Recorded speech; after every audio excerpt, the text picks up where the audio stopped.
to it.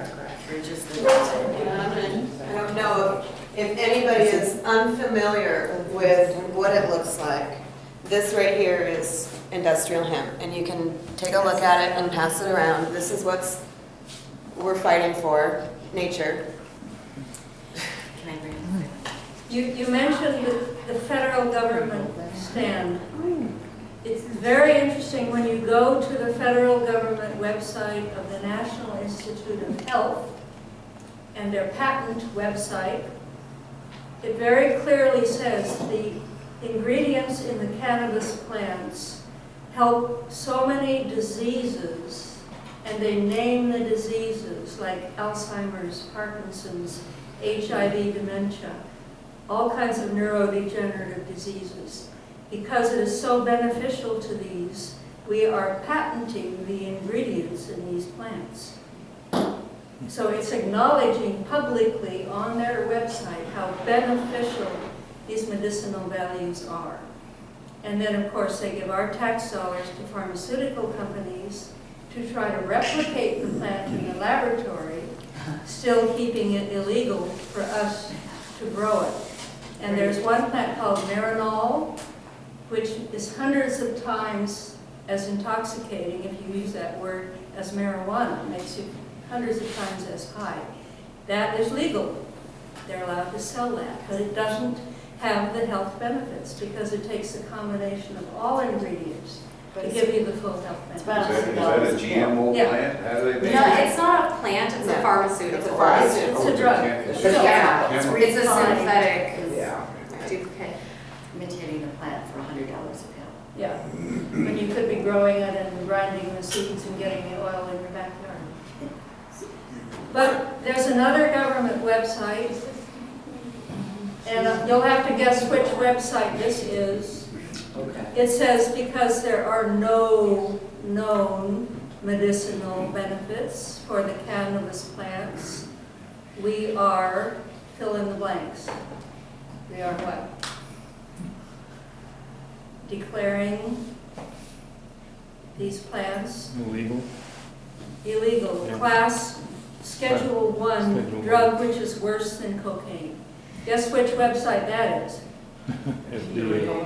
DEA. So that's one of Drug the, Enforcement Agency. that's one of the website. biggest things that I think that we need to look at on a community level, on a state level, on a federal level, is not just pushing legislation to legalize something, but really putting clear definitions as to why this should not be as a Schedule 1 controlled substance.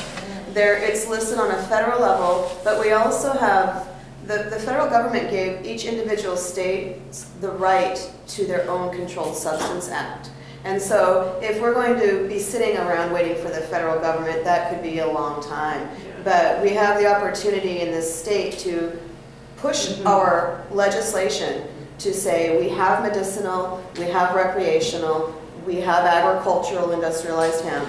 We need to remove this from the Schedule 1 controlled substance, because otherwise the federal government still has the right, no matter what they say, to come in and take the farmer's land, if they so chose to do that.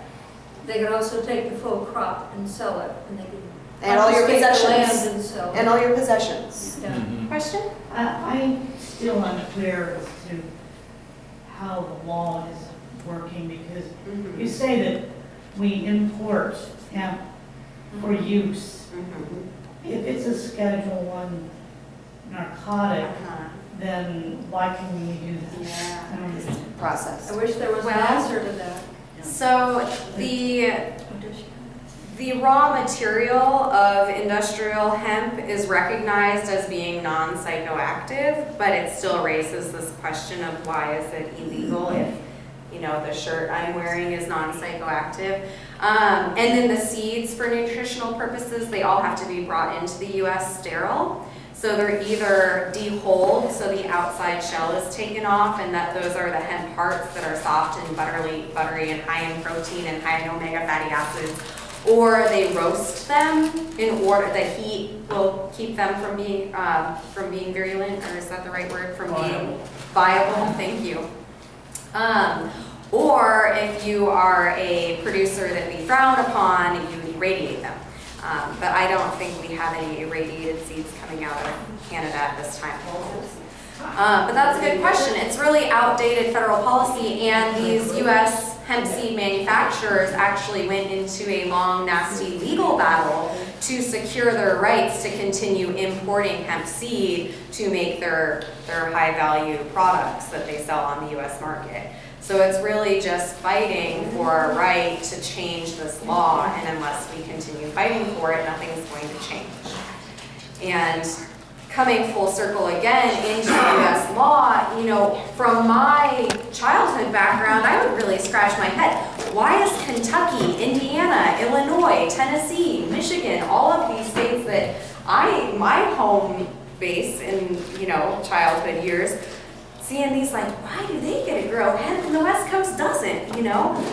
But they, one, understand that hemp is a heritage crop. They grew hemp for World War II, and they also, for the first time, feel confident that the temperature in the United States around industrial hemp is changing because of the farm bill that Sandy was talking about that passed just this year. And those states like Tennessee, Kentucky, Indiana weren't really moving on hemp legislation until the farm bill passed, and then they jumped on it. So we're at the beginning of a sea change. And with this farm bill passing, we actually had discussion within Whatcom County with our different higher educational institutions, because that's what the farm bill says. It's the, the industrial hemp for research, legitimization of industrial hemp for research, section 7606. And Pam, you know, was, a number of us went, talked to Western Washington University, talked to the Northwest Indian College, talked to, you know, other areas of higher institution.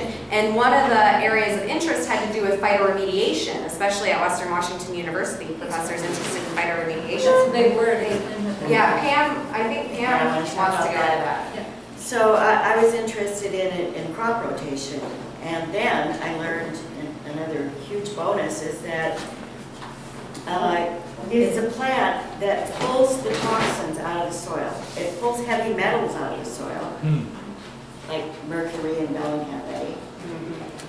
But it also pulls, it's planted around Chernobyl, so it pulls radioactivity out of the soil. And some of the research indicates that it stores the toxins in the husk of the seed, not in the whole plant. So the husk of the seed is a very small, it concentrates it there. So that's very easy to get rid of. I mean, it's a small piece of it. So we need to learn a lot more about that, but the fact that they are planning it to remove radioactivity means that that's a pretty significant usage that we should understand. And the head of environmental studies at Western, Huxley, wants to be in charge of having students plant hemp all around the Bellingham Bay because it is full of toxins. So you're probably seeing the great big pile covered with plastic because it's so toxic nobody can do anything with it. So the reason this came up is the Department of Ecology. I threw out to Senator Doug Erickson when he brought up the Superfund site, why are you not using, let's look at hemp for phytoremediation. I ended up in the Capitol, and he put me in touch with the Department of Ecology, who asked for a proposal, which I submitted to them. I chose 3 locations at the Port of Bellingham to use hemp for phytoremediation. And we're looking at the location behind Mount Baker plywood. It's very saline, a lot of creosote, pulp, very sandy. And then the other 2 locations are the R.G. Haley and the Cornwall landfill area, which are both very toxic sites. And right now all they're doing is they've dredged, they've got piles, and they're letting them sit. They move this stuff into these trenches, and they move it from one trench to the next. And then they just continue to do that. And then after they've done that so many times, then they call it clean. We can speed up that process by putting hemp in there, extracting the soils as it's going. And so that's one of the things that Department of Ecology has asked for. And they are extremely, one of the issues why they haven't used it is because it's their state agencies and they can't use it even though it's been proven.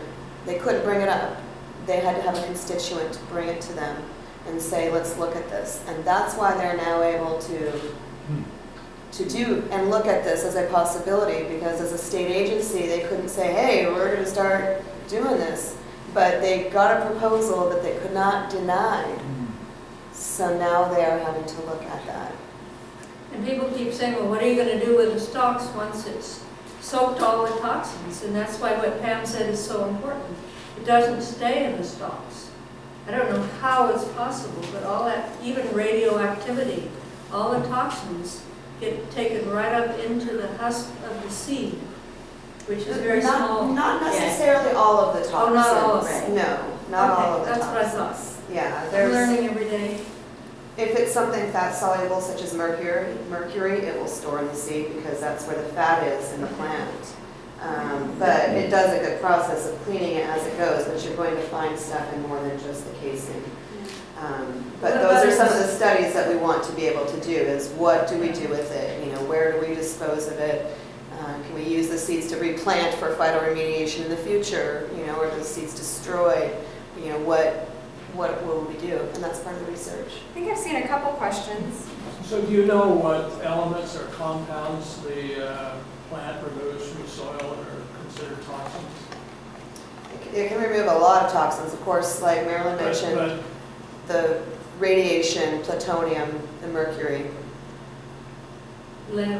Just whatever. Heavy metals were mentioned, but this is a whole area of research that needs to be conducted. There are other plants like mustard and sunflower Hyacinth. that also remove toxins, but I mean, each plant is going to be unique in the toxins that they remove and the mechanisms and how they store them and so on. It's just a good. well, toxins is a broad, poorly used term, so. Yes. Right, and many different toxins. It can phytoremediate toxins from the soil that were Yeah, a lot of pesticides. plants do that. Right. Yeah. I think the reason why hemp is by some hemp enthusiasts touted for phytoremediation and other hemp enthusiasts aren't interested in looking at those possibilities, the folks who are interested in looking at it see the plant as being the fastest in its sun cycle, so it grows faster than any other plant. And then the logic there is if it grows faster, then it can phytoremediate the land more quickly than maybe other plants. And it also has a very deep taproot. And So another it can go down. question? Yeah, Okay. I think it got it. And then what? Oh, yes. My question is, how come Monsanto isn't trying to get all They, these they, seeds? probably they are, and they are I'm in sure they Uruguay. are. And that's exactly what we have to make sure. it And doesn't I'm sure they're trying to get happen. all of the laws as well. Yeah. And that's interesting to point out that they are in Uruguay because I just read today that Uruguay is the first country to completely open cannabis market on all spectrums. But then the question of if we have professors at Western who are interested in pursuing this, and we have the federal farm bill that gives us the green light, what is preventing us from moving forward this year? And Sandy brought up Washington State's House Bill 1888, which passed through the House like a breeze this last legislative session. A year ago, perhaps. Unanimously, yes. Unanimously, a year ago. Unanimously. Yeah. But then when it came to the Senate kept stalling it and stalling it and stalling it, and like Sandy said, it came up at the last minute, but even though it came onto the floor, it was tabled, and so it never got voted on. And since we did not have hemp-specific state legislation pass in Washington this year, no university, and I don't know of any farmer who is interested in putting their career, all of their property, all of that at risk for pursuing this until state legislation is in place. So that's unfortunate that all of these other states are able to move ahead of Washington in these research applications, because Kentucky, their attorney general has made the argument that market research is a valid form of research, and so they're building their hemp market right now. Yes. I'm just wondering if it's under the guidelines of our Department of Health, if that isn't part of it? Because we Department have of a very Agriculture. conservative Department of Health in Washington State. It's strictly Department of Okay, Agriculture. okay, Yeah, okay. when I started, I called Washington State Liquor Control Board because Okay. they're regulating Right. cannabis. Right. And they said if it doesn't have 0.3% or higher, we're not regulating it because it's not marijuana, that's agriculture. So, Washington University is the ag kind of, is there anything interest there going on? Marilyn, you're pretty I talked to an extension professor from WSU, Mhm, yeah. and he would like very much to work with us on trying to clean up the water, because that's his expertise. I see. And we have found that there have been research done on making hempcrete at Washington State University. We're still trying to find who's still doing it, and we can't find any student or professor who's doing it now. But they were doing it a year or two ago. It was a particle board. Particle board. There's a Yeah, particle board. and actually, one of my associates, Tim Pate, was in the research for the particle board that was designed for Washington State University. I have the results, and what they published as results was that the particles, the fibers were too long and they got caught up in the machines. But they didn't put the end result, they didn't put the conclusions that Tim had come up with on how to fix that problem into their report. And so they have made fiberboard, and it's strong, and I've seen it and I felt it, and you can walk on it, you can build your house out of it. It's truly this amazing product, and Fire retardant, and it breathes, but it doesn't let moisture in or out. That's Well, that's the hempcrete. Hard to get all these straight with so many products that you make. Stanford University has been working on hempcrete. Bob, did I say you have a question earlier?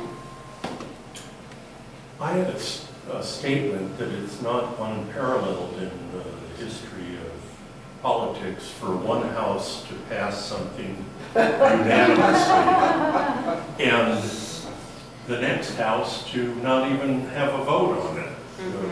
Do you know which party introduced it? And that's my other point, is that at last we have the Republicans who are not rejecting science. It was Republican House members that introduced the hemp to give permits for hemp. And why would these Republicans be so interested in having hemp? They represent rural districts. That's right. Yeah, and That it creates needs the money. jobs, and they Yes. understand the economic benefit of That's it. right. Yes, I called up a farmer, I just Googled, farmers and hemp and all that. Found one, he said, I know 500 acres right now, my colleagues and I will start planting it immediately the minute they give us the permit.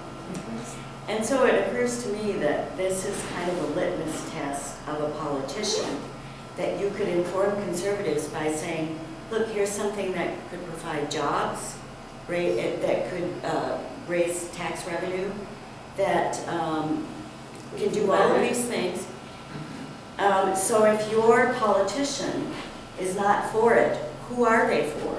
I mean, this is for the people. This could be, we could have a lot of small entrepreneurial businesses grow out of this, farmers being one of them.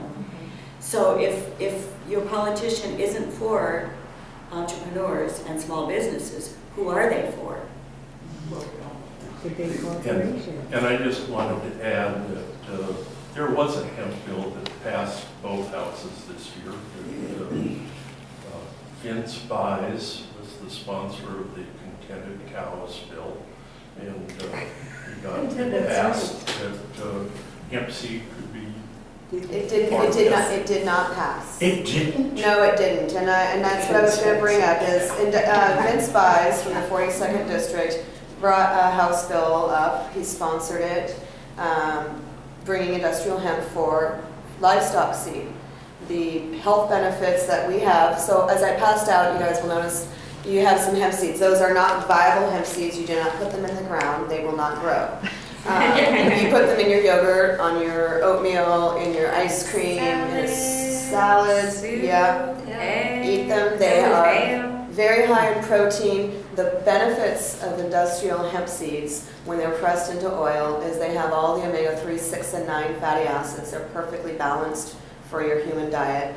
They have all of the amino acids, 9 of them, they have all of the amino acids complete except for one, which is just shy of being complete. Barely shy.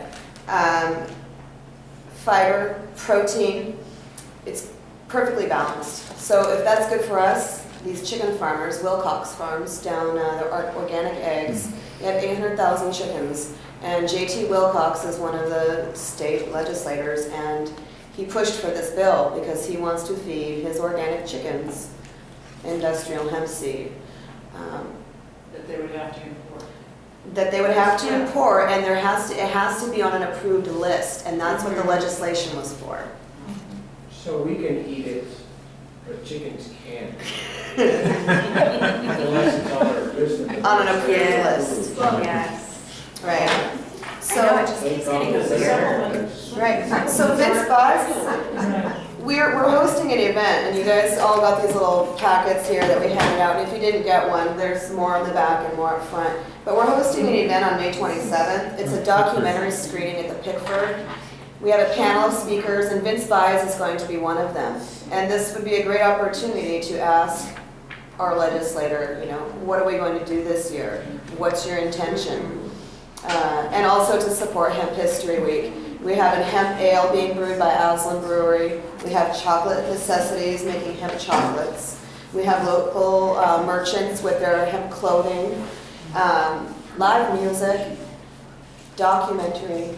And the Pickford anticipates this one evening event is going to sell out, so they are recommending to us to recommend to others to get your ticket beforehand so that you're not disappointed when you show up at the door. But talking about hemp seed for, say, Wilcox Farms, I have a friend who is a farmer, and he likes to attend the grain conferences, organic grain conferences each year. And from this most recent conference he attended, he learned that animal products, organic animal products, are currently being pulled off the shelf, not due to lack of consumer demand, but due to lack of organic grain to feed the organic livestock to produce organic animal meat products. And there are farmers all up and down the Washington coast who will do anything to get their hands on organic grain, and hemp is predominantly up in Canada. It's almost exclusively an organic product at this time. And someone brought up Monsanto. Why are they not already all over this? And part of writing legislation needs to include and enforce that this is going to be an industry that Monsanto is not going to get, or Syngenta, or whomever is going to get their hands on to modify, because we need to keep the integrity of the last crop that we have when it comes to organics. And I think there are side issues as well. Like I said, I was really devoted to trying to figure out how we can bring back organic food, healthy, nutritious food into our diet. And that, of course, relates to the fact that how much of our public money goes to healthcare. So if you're going to have farming. Yeah, and subsidized farming. So the big agribusiness doesn't want to see a way back to organic, obviously, because they lose their profits. But the people would greatly benefit from a really nutritious, healthy diet, so that we aren't, paying for everybody's heart attacks. Yeah, but medical care for profit's gonna hurt a lot of pockets. Sure. Yeah. And doctors do not want to talk to you about the natural remedies. I've tried to get them to, nope, we don't know anything about it, we're not going to discuss it. Well, Because insurance companies don't cover it. I know. Well, there's an aspect of the human body that not a lot of people are aware of, and we have what's called a cannabinoid system, and we have receptors, every one of us, dogs, cats, mollusks, all the way down to sea squirts. Right. Plants have a cannabinoid system as well. Ours is an endocannabinoid system. Theirs is a phytocannabinoid system. We have receptors in our brain, in our digestive tract, and in our immune system. And the keys that fit those receptors are in the cannabis plant and in breast milk. So when you think back to the 1950s when baby formula was introduced, and all moms were encouraged to go back to work and put your baby on a bottle, and then since the 50s, all of these diseases, all of these health issues from obesity and diabetes and cancer and ADHD and autism and autoimmune disorders from multiple sclerosis and thyroid issues, it comes down to a critical endocannabinoid deficiency. Your body is designed to receive cannabinoids. And so to eradicate a plant that our bodies are designed for, that your mother's milk creates the same properties of, it's really a violation to human rights to not allow this plant and to have such a misconception in public as to what this plant's properties are. And I also, while we are all about industrial hemp, just to kind of put out there what kind of a reefer madness did was when they brought up the term marijuana to slam it. What they didn't realize was the word marijuana, when you break down the etymology, M-A is ma, mother, M-A-R is sea or water, right? And when you are pregnant, you have a water. M-A-R-I is marine, again, water. Mare, M-A-R-E, is a female horse. And Juan means gift from God. Juana is the feminized version. So when you put together marijuana, it's mother's gift from God, and that's the term that they brought up here to try and create reefer madness and call it the devil's weed and keep your children away from it. But what it did was it propelled people to be sick. It propelled our land to be desolate. It's really a shame. It's really a shame, and it's really a violation of all of our human rights. Regarding children, as she was telling you that we all have CBDs in our brain, the cannabinoids, she's talking about CBD as the abbreviation. We have to keep those nourished, which we can't get from any other kind of food, except from the cannabis plants. But it's very important that children whose brains are not yet fully developed don't smoke the marijuana or get it from that with the THC in it, because our brains also produce THC, and if they smoke it or eat it, it slows down that THC production in their own brain, and so their brain will be lacking. So you should wait till you have a fully developed brain. I'm not advocating anybody eat or smoke marijuana, but it's especially crucial that children don't, because of the damage it can do to the child's brain. That's why in Colorado, you've probably heard about, they developed a THC-free marijuana. I don't know why they didn't just use hemp, because it was already THC-free. I asked the Scripps Institute doctors that are researching on hemp oil. And they said, well, the reason why is they wanted to have good propaganda for legalizing medical marijuana. So they wanted to call it marijuana, and so they developed a strain of marijuana. But Sanjay Gupta put out a documentary called Weed and told about how that has helped children. Right, but there is a big difference when you're talking about an application that they're actually extracting cannabinoids from the plant to make a medicine, say what they're making for the seizure patients down in Colorado. That is a completely different process. That is not a hemp oil. It may be coming from a plant that doesn't have THC or has very little THC, but that is not a hemp oil. A true hemp oil is going to come from these types of seeds, and they're going to cold press them. It's not something that you're going to get high, you're not going to get any medicinal, you're just going to get nutritional benefits on. So there is a lot of confusion out there as, what hemp oil is, or what this oil is, or, when you go to a grocery store, you're going to find cold-pressed hemp seed oil. You're not going to find anything that has cannabinoids in it. And the process to do that is where they take the flowers and the leaves, and they use heat and chemicals to extract those cannabinoids specifically to get that oil. To get the medicine part. To get the medicine part, right. Hemp oil itself is just cold-pressed seeds like flax. Yeah, you can buy that at the co-op. just like olive oil. Can I just recommend that you leave this whole last 5 minutes out of any other discussion because it's way too confusing. Yeah. On the, You need to be talking of just simply about The the industrial. industrial uses And not the and medical. Mhm. and the elimination of ridiculous federal and state requirement, rules and regulations.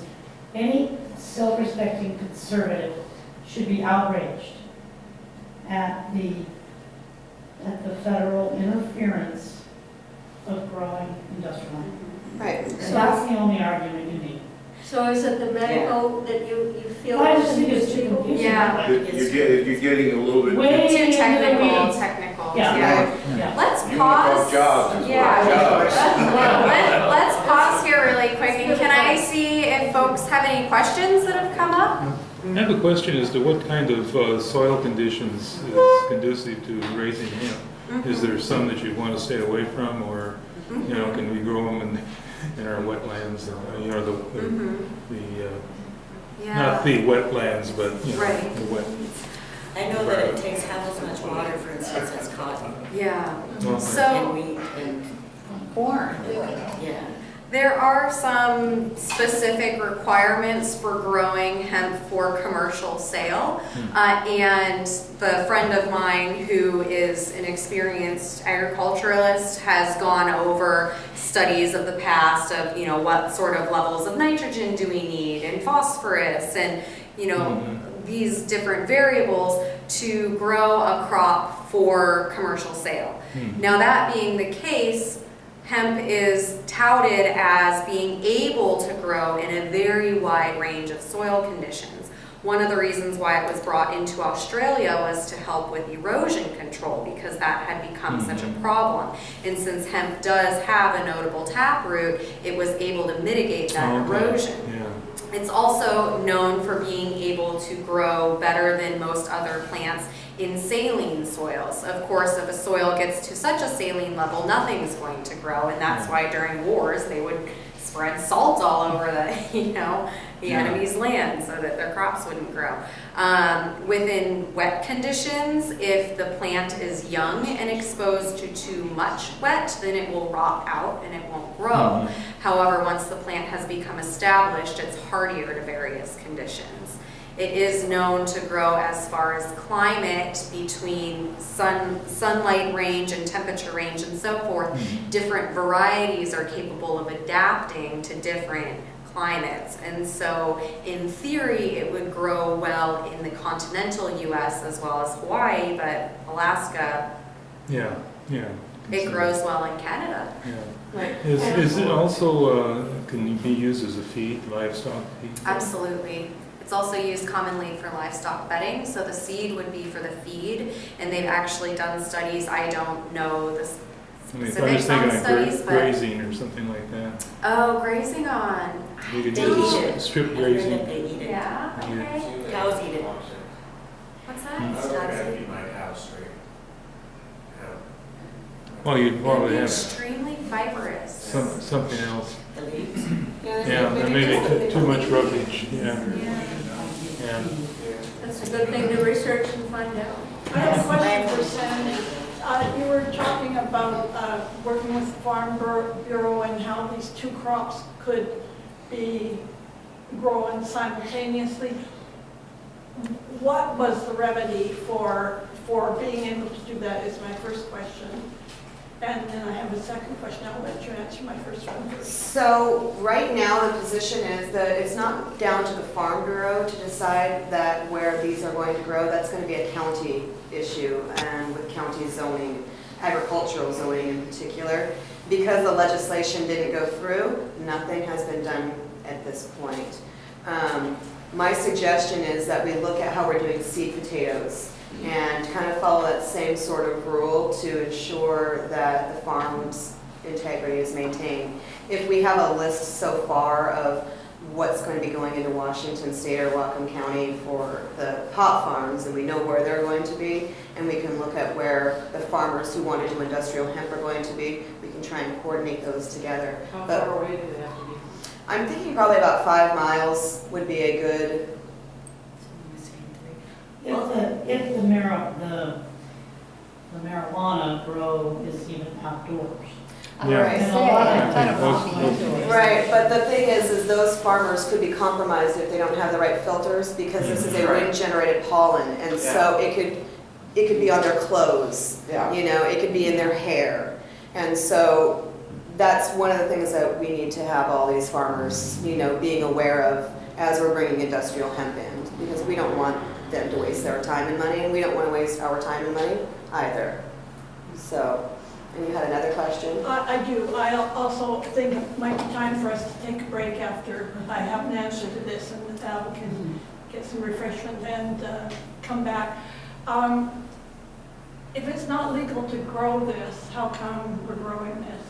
Well, I personally have a medicinal recommendation for cannabis. And so I personally have the ability to grow a cannabis plant. Therefore, I am testing out a cannabis plant, even though it doesn't have THC. Or what are you gonna, you know, I can grow cannabis with THC. Are they going to ticket me for growing cannabis without THC? That greatly relieves my mind, because I figured that now all of our fingerprints are on accessories. That was our plot. We could also take this, if we were forced to take this to court under state legislation initiative 502, we have room to fight this and win, and the losing party would go away with their tails behind their legs. So the difference between Colorado's law, Prop 37, I think it was, and ours, 502, Colorado in 2013 defined both marijuana and industrial hemp at that 0.3% THC. Washington only defined marijuana without defining hemp. So in order to move forward legally, I shouldn't do the quotes, growing this, we would have to have a court decision if they wanted to take it to that. It would make them look very foolish to say, we're letting you grow the drug, but we're not letting you grow the thing that we want. Right. And the question is, if what is above 0.3% is marijuana, then what is not marijuana? And international standard, it's hemp. Yes. International standard, yeah. Sounds like a good case for jury nullification. All right, little break? Yeah.